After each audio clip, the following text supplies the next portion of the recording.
This is the true fact about the interior least tern. I guess that means it is the lesser of the terns. The peasant of the tern world, destined to live in the squalor of all. Oh, it is called the least tern because of its size.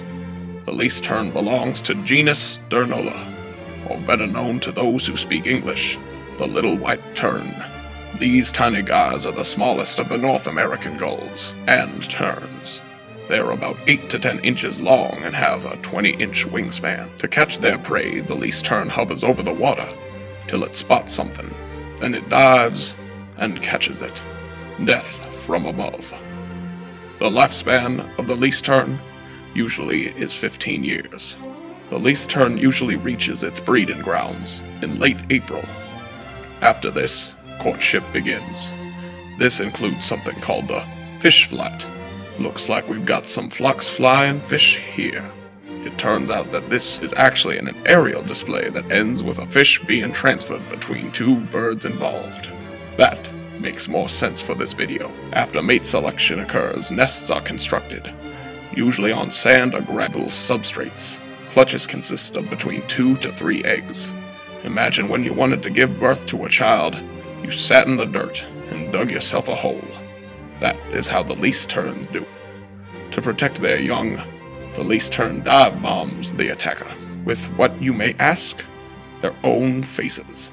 Now I don't see how that is physically, feces. That is way worse. If you want to attack these birds, you better bring a poncho, for the poop that these birds shall unmercifully rain down on you if you try. The baby least tern protects themselves by staying as still as possible.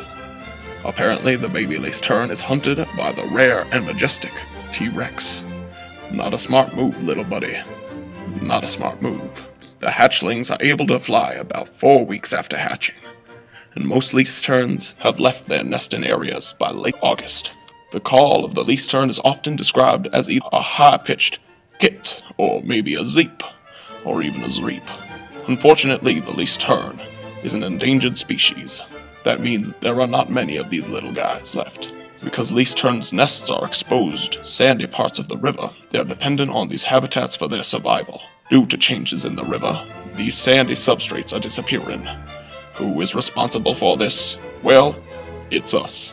It turns out the dams that have been built to regulate water levels have destroyed the interior least tern's nesting sites. Well, now that we have screwed up yet another animal habitat, what can we do now, you may ask? You could donate time or money to a good organization that is working to help the least terns. They help building barges that contain a habitat that mimics that of a regular nesting site. Don't you want to help these little guys? Because if there are no more interior least terns, then there are no more interior least tern babies. And those some pretty cute babies.